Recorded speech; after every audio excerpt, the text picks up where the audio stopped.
Autour de midi. Autour de midi sur RTCI avec Hind Meddeb qui est notre invité à l'occasion de la sortie de son film Soudan, souviens-toi, sur plusieurs écrans. Nous y reviendrons dans un instant.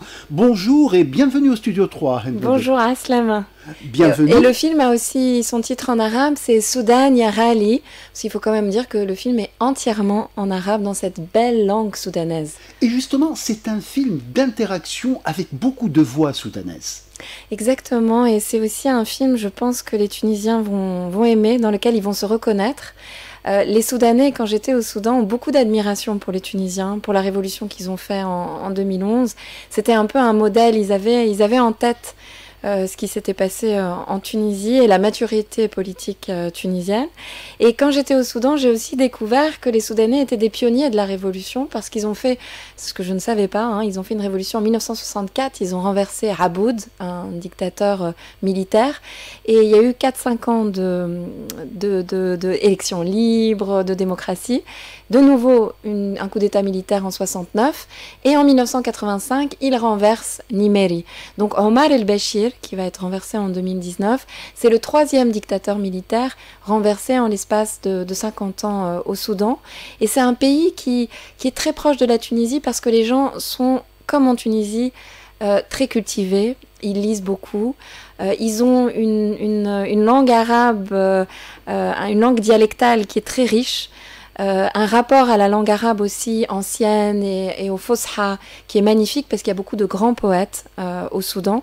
Et ce sont pas seulement des poètes, ce sont aussi des gens qui ont un impact sur le réel parce que pour eux la poésie, elle doit se dire dans la rue. Donc il y a quelque chose de très puissant dans cette poésie soudanaise. Et justement, dans ce film, vous donnez aux poètes une large place à leur voix, à leur imaginaire et à cette puissance que vous venez juste d'évoquer. Alors dans le film, il n'y a pas les grands poètes soudanais, El Gaddal, Azhari, qui sont vraiment les poètes historiques. El Gaddal, quand j'étais là-bas, était encore vivant, il est mort depuis. Mais il y avait cette jeunesse qui connaît par cœur les poèmes des anciens et qui écrit aussi, et d'ailleurs pas seulement écrire parce que c'est aussi une tradition orale, qui improvise et qui dit de la poésie dans la rue. Et en fait, ce qui est très beau, c'est cette dimension transgénérationnelle.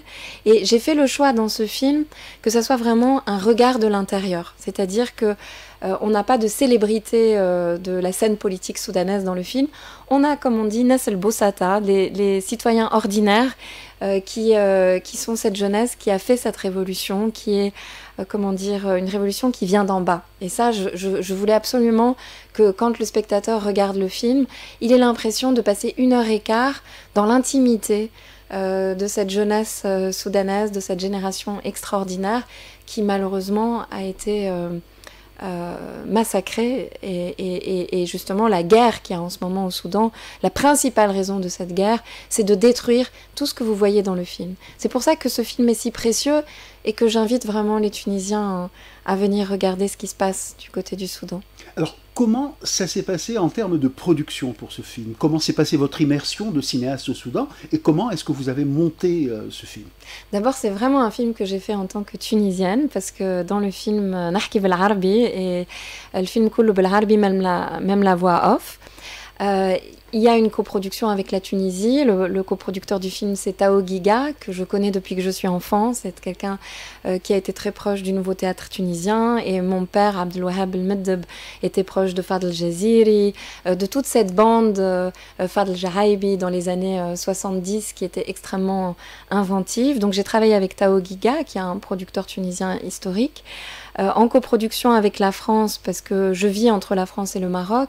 Moi, j'ai plein de pays, je dis toujours, j'ai 4 pays, la Tunisie, le pays de mon père, le Maroc, le pays de ma mère, l'Algérie, le pays de ma grand-mère maternelle, et la France, le pays où je suis née. Et le film, en fait, il s'est monté, j'aurais pas pu le faire si j'étais pas tunisienne, parce que d'abord, quand je suis allée pour faire ma demande de visa, je suis toujours allée au Soudan avec mon passeport tunisien. C'est un film qui est d'abord une histoire d'amitié, parce qu'en fait j'ai tourné un autre film avant qui s'appelle Paris-Stalingrad, qui raconte le parcours d'un poète soudanais rescapé du génocide au Darfour qui arrive à Paris. Et c'est son parcours et son regard sur Paris, moi la ville où je suis née, et lui il arrive à Paris et il écrit un poème très beau qui s'appelle « El Ghorba Kaddaba la Gutlek », l'exil est menteur. Et en fait, entre 2016 et 2019, et encore aujourd'hui, il y avait des milliers de réfugiés de pays en guerre qui dormaient dans les rues de Paris et qui étaient maltraités tous les jours par la police, par la ville de Paris. Et j'ai été extrêmement choquée de voir comment le droit d'asile en France n'est plus respecté. Et que même on essaye d'empêcher les gens de déposer leur demande d'asile. Et en faisant ce film, qui était un film très engagé, parce qu'en fait au début, moi c'est en tant que citoyenne que je me suis retrouvée au milieu de ces gens et que j'ai essayé d'aider avec plein d'autres habitants de la ville. Et puis voyant que personne n'en parlait, j'ai tourné un film et j'ai pris ma caméra comme une arme. Et en fait, en faisant Paris-Stalingrad, je me suis liée d'amitié avec des Soudanais, qui étaient beaucoup des réfugiés politiques, des poètes aussi. Et quand la révolution a commencé dans leur pays, pour eux c'était impossible de retourner. Ils avaient failli mourir 3-4 fois sur le chemin en passant par la Libye, tout ce qu'on connaît. Donc ils n'allaient pas retourner au Soudan. Mais il y avait cette frustration et ils m'ont dit, mais écoute, tu nous as filmés en train de dormir par terre sur des cartons dans la rue à Paris. Il faut que tu ailles voir, que tu comprennes d'où on vient et qui on est, que tu vois notre pays. Donc c'est vraiment à l'invitation de ces Soudanais que j'ai fait ma demande de visa, que je suis partie, mais je suis venue à Tunis et j'ai fait ma demande de visa à partir de Tunis. Parce qu'ils m'ont tous dit, si tu y vas en tant que Tunisienne, ça se passera mieux. Et effectivement, j'ai découvert en étant au Soudan l'amour qu'avaient les Soudanais d'abord pour les équipes de foot tunisiennes, parce que quand ils suivent la Coupe d'Afrique, très souvent les Soudanais soutiennent plutôt l'équipe tunisienne plutôt que l'équipe égyptienne. C'est les Égyptiens les ennemis, c'est le frère ennemi. Et il y a eu un moment la Coupe d'Afrique à Khartoum, l'équipe nationale tunisienne a joué à Khartoum. Et bizarrement, pas mal de fois, parce que quand même c'était un tournage très dangereux, avec pendant que j'y étais, période de révolution, il y a eu un massacre le 3 juin 2019, des centaines de personnes qui ont été tuées en quelques heures. Il y a eu aussi le coup d'état militaire d'octobre 2021. Donc j'ai été arrêtée pas mal de fois par les militaires et c'est mon passeport tunisien qui m'a sauvée. Donc là, aujourd'hui, je suis avec vous, je le dis. Très bien, nous sommes en compagnie de Hind Meddeb à l'occasion de la sortie en Tunisie de son film Soudan, Souviens-toi, avec également un titre en langue arabe que vous aimez bien spécifier. Et je voudrais quand même mentionner un ressenti, c'est que dans cette continuité sur le Soudan, il y a un peu une continuité avec Abdelwahab Meddeb justement et ses carnets de Tanger entre autres et ses autres carnets. Oui, alors ça c'est quand même assez fou, c'est que c'est ma maman Amine qui m'a dit, mais quand je me suis passionnée pour le Soudan, qui m'a dit, mais est-ce que tu savais que ton père aussi aimait le Soudan et qu'il a traduit de l'arabe vers le français Taïb Salah, Saison de la migration vers le nord, qui aujourd'hui est chez Actes Sud.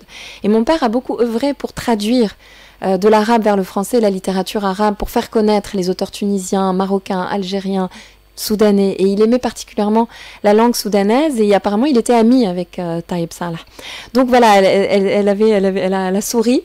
L'autre chose aussi, c'est que dès que je suis arrivée à Khartoum, ce qui m'a frappée, c'est que c'est une révolution où les femmes étaient en première ligne. Moi je dis Saoura Nassawiya, c'était aussi une révolution féministe et ça c'était le rêve de Abdelwahab. En 2011, il était un peu frustré, il disait tant que la question du droit des femmes n'est pas en première ligne, les révolutions ne peuvent pas marcher. Et là, au Soudan, j'assiste à cette révolution. Mon père est déjà mort, il est parti en 2014, là, et je tourne en 2019, et je vois sur le terrain la pensée d'Abdelwahab, le rêve d'Abdelwahab qui se réalise. D'ailleurs, je le dis dans la voix off du film, je dis « Helm Abouya », que ce film, c'est comme le rêve de mon père qui se réalise.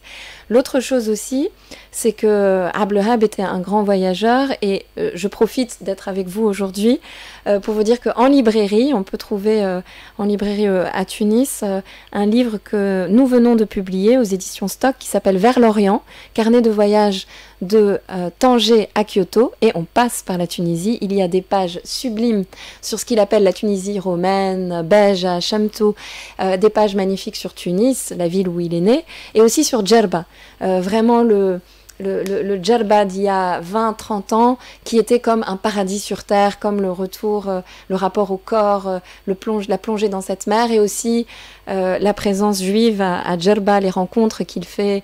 Il y a des pages sublimes sur Jérusalem, Jérusalem occupée, qu'il a écrite il y a 20 ans, où il parle déjà de cette Palestine qui est confisquée aux Palestiniens. Et vraiment, ce livre, je vous le conseille parce qu'on marche dans les pas d'Abdelwahab et que c'est un livre qu'on peut ouvrir à n'importe quelle page, qu'on peut emmener avec soi et qui va vous faire voyager. Et également, ne pas oublier la présence des auteurs soudanais dans la revue Dédale qu'animait Abdelwahab Meddeb il y a quelque temps. Une dernière question, il nous reste vraiment une poignée de minutes. Est-ce que vous avez rencontré le public à plusieurs reprises? Alors le film, il est sorti au Festival de Venise il y a un an, donc en août 2024. Et depuis, il a fait un parcours incroyable dans les festivals. Donc de Venise, il est allé à Toronto et puis ensuite à New York, à Doha, à ITFA, à Amsterdam. Bon, il a fait à peu près une cinquantaine, soixantaine de festivals. On a eu 16 prix avec le film, dont un prix assez important en Angleterre, au Festival de Sheffield, le prix Tim Etherington, qui était un documentariste qui est mort en Libye. Et donc, en hommage, il y a ce prix qui a été créé. Et les deux derniers films qui ont gagné ce prix avant nous, c'était No Other Land, le film palestinien, et 20 jours à Mariupol, le film ukrainien, qui tous les deux ont eu l'Oscar du meilleur documentaire. Et nous avons un distributeur aux États-Unis. Le film est sorti aux États-Unis avec Watermelon Pictures, qui est une maison de distribution qui a été créée par une famille palestinienne qui distribue des films du Moyen-Orient, et donc ils sont en train d'inscrire le film aux Oscars. Donc on espère être nominé dans la section documentaire, j'espère vraiment, et comme ça que ce film puisse continuer son trajet. Il est aussi sorti en Angleterre, en France, donc voilà, il a fait un beau parcours à travers le monde. Voilà, et puis c'est une occasion pour nous tous de découvrir ce film comme avec vous, hein, en votre présence. En ma présence, ce soir, à Pathé Cité, Tunis, donc sur la route de Bizerte, à 19h30. Donc je vous donne rendez-vous tout à l'heure, venez voir le film. Et aussi dimanche à Cinéma d'Art à 17h et samedi soir à Mahdia. Super. Un grand merci, Hind Meddeb, et tous nos vœux de succès en Tunisie et dans le monde entier. Merci infiniment de m'avoir invité. Let's go, girls. Come on.